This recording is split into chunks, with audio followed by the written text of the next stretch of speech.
রিয়াদ ভাই আছে এখন বঙ্গোপসাগরে, আর আজকে ওনাদের এই নৌকাতে এই জোয়াতে যতগুলা মাছ উঠবে সবগুলা মাছ আমি ঠিয়া কিনবো, শুধু গরিব অসহায় মানুষের মাঝে বিতরণ করার জন্য। ভাই এই সাগরের নাম কি? বঙ্গোপসাগর। এই যে জেলে ভাইয়েরা এই মাত্র ইলিশ মাছটা তুলছে, এটা মনে হয় এখন আটকিছে, একেবারে টাটকা টাটকা ইলিশ। আমাদের এই জীবন মরণ নিয়ে আর কি খেলা আর কি। দেখেন কত কষ্ট করতে হয়, উনি ডাইরেক্ট সাগরের মাঝখানে নামি গেছে। আমরা যেখানে আছি এখানে এই কুল ওই কুল, কোনো কুল কিনার নাই। আপনি তো ঘামে পুরা ভিজে গেছেন। কষ্ট হইতেছে এই জন্য। এত কষ্ট কেন, এত কষ্ট কেন করেন? ফ্যামিলিকে চালানোর জন্য। মাছের সাইজ তেমন একটা বড় না, ছোট ছোট সাইজ। এই যে দেখেন কিভাবে লাফাইতেছে। যে আমরা যাই বুড়ে গেছি, এই বুড়ে মাছ আমরা টোটাল এগুলো পাইছি না। জি এগুলা তো বুড়ো তো বিক্রি করতে পারবে না, এখানে নিলে আমি তুলি বিক্রি করতে হইব। যত রেট উঠে সে রেট দিয়ে কিনে নিতে হইব। আচ্ছা রেট দেন। 11,000 উঠে গেছে। 11,500 11,500 12,000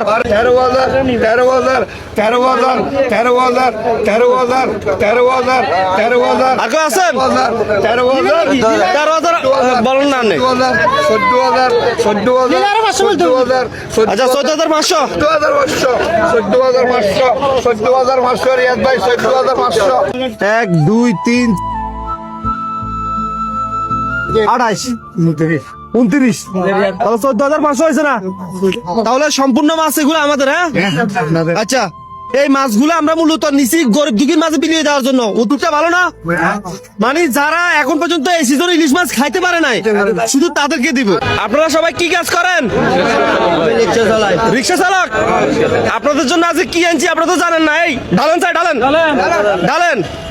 দেখেন এগুলো কি জাতীয় ইলিশ। এখানে আপনারা যারা এই সিজন ইলিশ মাছ কিনে খাইতে পারেন নাই, শুধু তাদের জন্য। এখানে কারা কারা ইলিশ মাছ খাইতে পারেন নাই হাত তোলেন। এই সিজন ইলিশ মাছ খাইতে পারেন নাই? আচ্ছা, আমরা এখানে যে মাছগুলো আনছি এগুলো আপনাদের মাঝে ভাগযোগ করে বিলিয়ে দিব, ঠিক আছে? সাথা এই সিজনে ইলিশ মাছ খাইছেন? না খাইতে পারি না এখন। আপনাদের জন্য তো আনছি।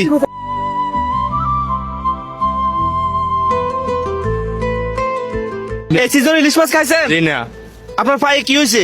পায়ে অ্যাক্সিডেন্ট করছিলাম, গাড়ি অ্যাক্সিডেন্ট। গাড়ি অ্যাক্সিডেন্ট করছেন? নেন, সবার জন্য 3 পিস করে আপনাকে 4 পিস দিছি।